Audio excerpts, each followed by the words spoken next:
Negotiable negotiable instruments हमने पढ़े थे। उसमें जो है हमने देखा कि प्रोमिसरी नोट होता है हमारे पास, बिल ऑफ एक्सचेंज होता है, चेक होता है, और एक और चीज होती है जिसका नाम होता है, चार चीजें होती हैं निगोशिएबल इंस्ट्रूमेंट्स में। एक और चीज होती है जिसका नाम होता है बैंक ड्राफ्ट। बैंक ड्राफ्ट ये आजकल जो है चल रहा है। बैंक ड्राफ्ट, प्रोमिसरी नोट फिर भी खत्म हो चुके हैं, बिल ऑफ एक्सचेंज भी काफी हद तक जो है वो काम हो चुके हैं, लेकिन बैंक ड्राफ्ट जो है वो चल रहा है। बैंक ड्राफ्ट होता क्या है? एक डॉक्यूमेंट होता है। आप क्या करते हो, सपोज अगर आपने बैंक ड्राफ्ट बनाना है, आप बैंक के पास जाओगे और बैंक को दोगे पैसे, और बैंक को कहोगे कि मुझे बैंक ड्राफ्ट बना दें। बैंक ड्राफ्ट बेसिकली पेमेंट के लिए यूज किया जाता है। अब अक्सर जॉब्स के लिए, जो बड़ी जॉब्स होती हैं 17 स्केल और उससे ऊपर, जैसे कि यूनिवर्सिटी की मैं जॉब आ जाती है सरगोदा यूनिवर्सिटी में, तो सरगोदा यूनिवर्सिटी वाले वाले क्या कहते हैं, आपने जो है ना 1500 का या 2000 जो की फीस होती है अप्लाई करने की, एप्लीकेशन की, आपने इसका जो है बैंक ड्राफ्ट बनाना है। तो मैं क्या करूंगा, मैं बैंक के पास जाऊंगा, बैंक को कहूंगा कि भाई आप ना बैंक ड्राफ्ट बना के दें मुझे। बैंक क्या करेगा, कितने का बनाना है, बैंक मुझसे पूछेगा, मैं बैंक को कहूंगा 1500 का बनाना है। तो बैंक क्या करेगा, एक बैंक ड्राफ्ट बना के मुझे देगा, मैं बैंक को 1500 दूंगा, बैंक जो है मुझे वो ड्राफ्ट जो है वो बना के दे देगा। मैं वो ड्राफ्ट जो है उस जो सर्वोदय यूनिवर्सिटी है उसको सेंड कर दूंगा, सर्वोदय यूनिवर्सिटी में वो ड्राफ्ट पहुंच जाएगा। सर्वोदय यूनिवर्सिटी क्या करेगी, वो ड्राफ्ट जो है जो मैंने भेजा है वो लेगी, लेकर अपने बैंक के पास चली जाएगी, कहेगी कि भाई ये जो इसके पैसे हैं वो मुझे दे दो। पैसे जो है वो सरगोदा यूनिवर्सिटी को पे कर दिए जाएंगे। ठीक है। तो ड्राफ्ट होता क्या है, बैंक ड्राफ्ट क्या होता है, लिखने का डेफिनेशन लिखनी है तो अगर सर्च करनी है तो नेट से भी आपको मिल जाएगी। Bank draft is a document drawn by one bank upon another bank or its other office which contains an order for the payment of specific amount। ठीक है। बैंक ड्राफ्ट क्या होता है, बैंक ड्राफ्ट जो है एक डॉक्यूमेंट होता है जो कि एक बैंक दूसरे बैंक को भेजता है, या एक बैंक अपनी ब्रांच को ऑर्डर करता है कि भाई ये अमाउंट जो है फलां बंदे को पे कर दो। ये बैंक ड्राफ्ट की डेफिनेशन है। ठीक है। इसमें भी जो पार्टीज इन्वॉल्व होती हैं वो तीन तरह की पार्टीज इन्वॉल्व होती हैं। एक होता है ट्राई। ठीक है। ड्राई कौन होता है इसमें, बैंक ड्राफ्ट में ड्राई बेसिकली वो ब्रांच होती है जो कि वो बैंक होता है या वो ब्रांच होती है जो कि बैंक ड्राफ्ट इशू कर रही होती है। जो इशू कर रही होती है उसे हम क्या कहते हैं, ड्राई कहते हैं, ड्राई। और जो इशू करवा रहा है, मतलब कि आप अगर इशू करवा रहे हैं तो आपको वो क्या कहेंगे, ड्रायर। और जिसको ये पहुंचना है, जिसको ये पहुंचना है, जिसने अमाउंट रिसीव करनी है, उससे हम क्या कहते हैं, पे कहते हैं। तो ये इसका सेटअप होता है, ये तीन पार्टी इसमें इन्वॉल्व होती हैं, और इस तरह से पेमेंट जो है वो हो सकती है, पेमेंट जो है वो हो सकती है। लेकिन इसमें एक बात है, पेमेंट जो है कस्टमर देता है बैंक को, और बैंक जो है अपने रेलिवेंट ब्रांच को या फिर जो भी बैंक होगा उस पे का, उसको ऑर्डर देता है कि भाई इतनी अमाउंट इस बंदे को पे कर दो, मैंने रिसीव कर दी है। तो मसला है इसमें।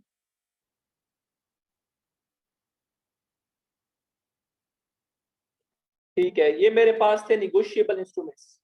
ये जो डिस्कशन मेरी हुई आपके साथ प्रोमिसरी नोट के ऊपर, बिल ऑफ एक्सचेंज के ऊपर, चेक के ऊपर और बैंक ड्राफ्ट के ऊपर, किसके ऊपर हुई है, ये हुई है मेरे जो है ये प्रोमिसरी सॉरी निगोशिएबल इंस्ट्रूमेंट्स जो है उसके ऊपर हुई है। अब हमारे पास कुछ होते हैं non negotiable instruments. Non negotiable instruments, ठीक है।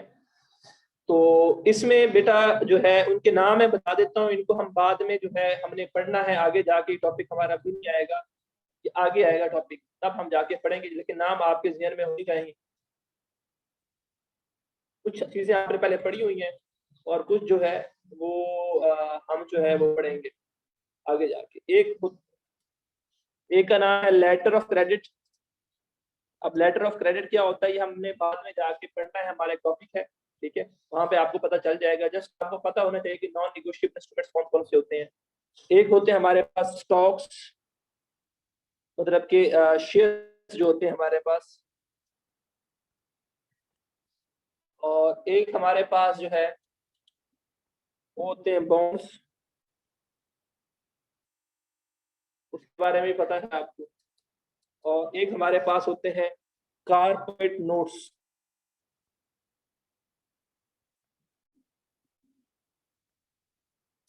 कारपोरेट नोट्स के हवाले से है हमने पढ़ना नहीं पढ़ना, हमने जो है इसके लेटर ऑफ क्रेडिट के हवाले से पढ़ना है, दोनों के बारे में आपको पता है। तो कारपोरेट नोट्स के हवाले से मैं एक सिंपल बात बता दूं, नॉर्मली ये 10 ईयर्स के लिए इशू किए जाते हैं, ठीक है, 10 ईयर्स के इशू किए जाते हैं। ये किस लिए यूज किए जाते हैं? बेसिकली क्रेडिट जो है उसके लिए, जो है क्रेडिट को जो है ना वो लेने के लिए, जो है ना क्रेडिट का एक सोर्स है, उसको लेने के लिए जो है ना आप इशू करते हैं, ठीक है। नॉर्मली जो कारपोरेट्स होती हैं वो इशू करती हैं, ठीक है। और इनका काम क्या होता है कि वो क्रेडिट रेस करने के लिए जिस तरह के बॉन्ड्स होते हैं बिल्कुल यही होता है, लेकिन इसका मेच्योरिटी फिक्स होता है कि 10 साल के बाद इसने मेच्योर हो जाना है, ठीक है, फिक्स मेच्योरिटी पीरियड है इसका, ठीक है। तो ये बस इतनी डिटेल आपके लिए काफ़ी है इसमें। तो ये कुछ नॉन निगोशिएबल इंस्ट्रूमेंट्स हैं, ये भी आपको जो है बुक से नहीं मिलेंगे, ये भी आपको बुक से नहीं मिलेंगे। इसका कोई आपने एसेस बनाना है, स्क्रीनशॉट बनाना है तो बेटा लगा बना लें।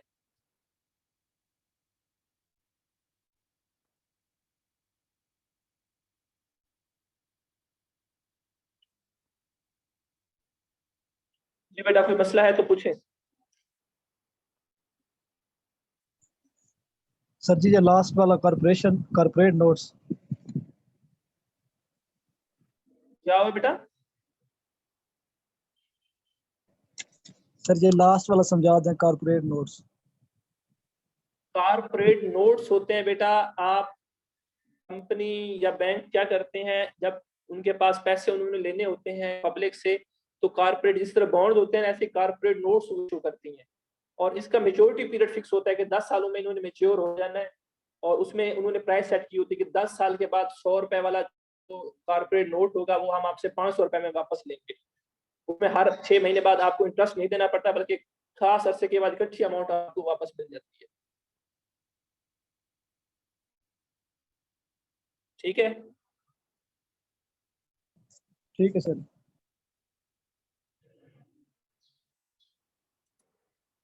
अच्छा, नेक्स्ट टॉपिक हमारा जो है चेक के रेलिवेंट है, चेक जो हमने पढ़ा था पहले, ठीक है। अच्छा, अब कुछ बातें जो आपके साथ शेयर करनी है। अगर आप लोगों को कुछ याद हो कि सपोज आपको स्कॉलरशिप मिली, कुछ लोगों का जो है वो बैंक जो है उन्होंने अकाउंट ओपन करवाया, तो कुछ लोगों का यूपीएल अकाउंट था, कुछ लोगों का जो है वो अलाइड बैंक का था, कुछ लोगों का एचबीएल का था, कुछ लोगों का अपना बैंक का था, ठीक है। तो डिफरेंट बैंक के उनके पास अकाउंट्स थे। तो जो चेक आया था वो आया था एचबीएल का, मेरे ख्याल में नेशनल बैंक का था कि पता नहीं एचबीएल का था, याद नहीं। तो चेक आपको रिसीव हुआ और आपने क्या किया, जो भी आपने जिस बैंक में भी आपने अकाउंट ओपन किया हुआ था ना उस बैंक में चले गए। अब चेक किसका एचबीएल का है, लेकिन आप गए यूपीएल में, आप गए जो है वो गए आप अपना बैंक में, आप गए एबीएल में, अल्फला बैंक में, ठीक है, अलाइड बैंक में गए आप, मिजान बैंक में गए आप, ठीक है। तो अब चेक किसका है, एचबीएल का है। आपने क्या देखा कि आपको आपसे बैंक ने जो है ना वो चेक ले लिया, और चेक लेने के बाद आपको उसने टाइम दिया, मेरे 48 घंटे होते हैं या 72 घंटे होते हैं, 72 घंटे का टाइम दिया। और फिर जो है आपको जो है उसने आपके अकाउंट में अमाउंट जो है वो ट्रांसफर कर दी, और फिर आपने जो है अमाउंट जो है वो निकलवा दी। ऐसे ही कुछ हुआ था प्रोसेस में जिन लोगों को स्कॉलरशिप मिली है एहसास की। जी सर ऐसे ही हुआ था। अच्छा, अब ये सिस्टम क्या है कि चेक एचबीएल का, मतलब पैसे एचबीएल से आपने लेने थे, ले आप अलाइड बैंक से रहे, तो हो क्या रहा है, ये सब कुछ जो है ना हो रहा है, वो हो रहा है एक इदारा है जिसे हम नॉर्मली तो क्लियरिंग हाउस कहते हैं। वो कहते हैं ना चेक क्लियर होने गया है आपका, ठीक है, नॉर्मली इसको क्लियरिंग हाउस कहते हैं। लेकिन एक इंस्टीट्यूट है पाकिस्तान में, क्लियरिंग हाउस तो पूरे दुनिया में होते हैं ना, हर मुल्क के अपने क्लियरिंग हाउस है, लेकिन पाकिस्तान में जो इदारा है क्लियरिंग हाउस जो सर्विसेज दे रहा है उसको हम कहते हैं निफ्ट। उसको हम क्या दे कहते हैं, उसे हम कहते हैं NIFT. NIFT stands for national institutional facilitation technology private limited, ठीक है, national institutional financial facilitation technology private limited. ये बेसिकली स्टेट बैंक का इदारा है। अब इसमें होता क्या है, जो चेक आपने एचबीएल का दिया अलाइड बैंक को, इसी तरह से अलाइड बैंक का एक चेक जो है वो आया के पास, के पास आया, तो डिफरेंट चेक है डिफरेंट बैंक के डिफरेंट बैंक्स में जो है ना वो जा रहे थे। अब हुआ क्या है, इन्होंने एक इदारा बना दिया, ठीक है, इदारा बनाया। इदारे का काम क्या है कि भाई शाम को जब वो चेक सारे रिसीव कर लेंगे, हर बैंक जो है दूसरे बैंकों का चेक जो है वो रिसीव कर लेगा। अगर वो अपना चेक रिसीव करते हैं उसको तो मसला नहीं है, उसने अपने जो है ना बैंक के अकाउंट से पैसे उठा के दे देने, लेकिन जब वो किसी और बैंक के अकाउंट से अकाउंट का जो है ना चेक लेगा तब मसला बनेगा, क्योंकि तब उसने किसी और बैंक से पैसे ले। तो क्या करता है, निफ्ट एक इदारा है जहाँ पे क्या होता है, शाम को सारे चेक जो है दूसरे बैंक के जो होते हैं वो सारे इकट्ठे कर लिए जाते हैं, और एक तरह का एक आप कह सकते हैं समरी बनाई जाती है, एक जो है वो उसकी जो है ना सॉर्टिंग की जाती है कि सपोज हमारे पास एक बैंक है, ठीक है, इधर हम कह देते हैं कि यहाँ पे ये टोटल इसने अमाउंट जो है रिसीव किया, जो वो ये है चेक जो इस अमाउंट की रिसीव किया, और जो पेमेंट की है इसने डिफरेंट की ये है। उसमें सपोज बैंक एक है, उसका चेक था, उसने 50 रुपए का चेक जो है किसी और बैंक का रिसीव किया और 30 का पे किया।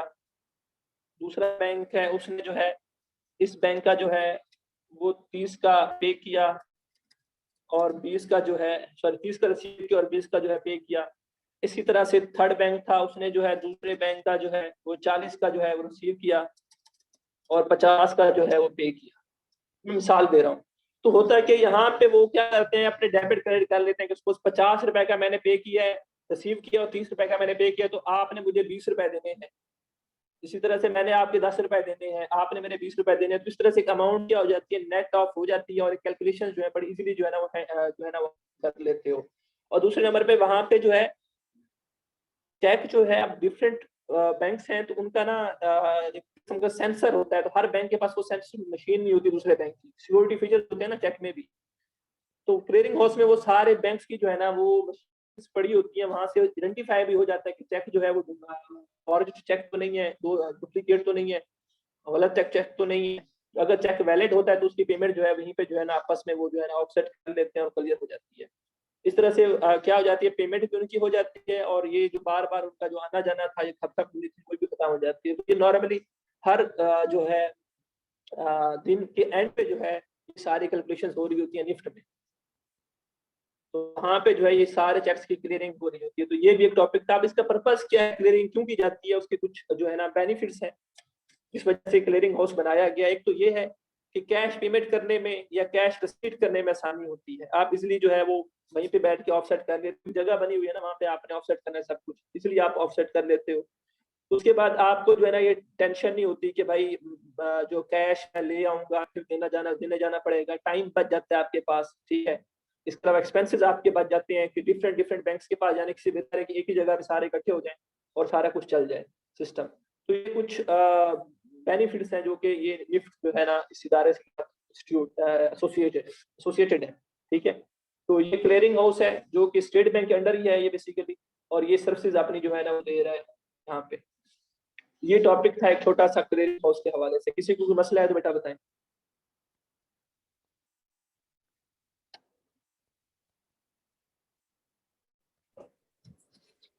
सर जी बेटा। सर आपने इसका निफ्ट का बताया, एंड पे सर आपने प्राइवेट लिमिटेड लगाया है। तो सर प्राइवेट लिमिटेड तो सर वो नहीं, निफ्ट का सर जो सर इसका क्लियरिंग हाउस के इदारे का आप बात कर रहे थे अभी, तो सर प्राइवेट लिमिटेड तो वो नहीं होते जो क्या कहते हैं पब्लिकली कोई ना कोई बनाता है इदारा, जी बेटा सरकारी नहीं बिल्कुल। होते। ये एक प्राइवेट कंपनी है जो कि सर्विसेज दे रही है, लेकिन ये under the supervision of State bank है प्राइवेट कंपनी जो कि सर्विसेज दे रही है, अपने सारे बैंक्स को जो है अपनी सर्विसेज दे रही है कि भाई ये यहाँ पे इकट्ठे बैठो और यहाँ पे जो है सारी कैलकुलेशंस करो। Okay sir. है प्राइवेट कंपनी लेकिन उसका काम ही यही है, लेकिन वो under the supervision of State Bank of Pakistan है। Okay sir, thank you.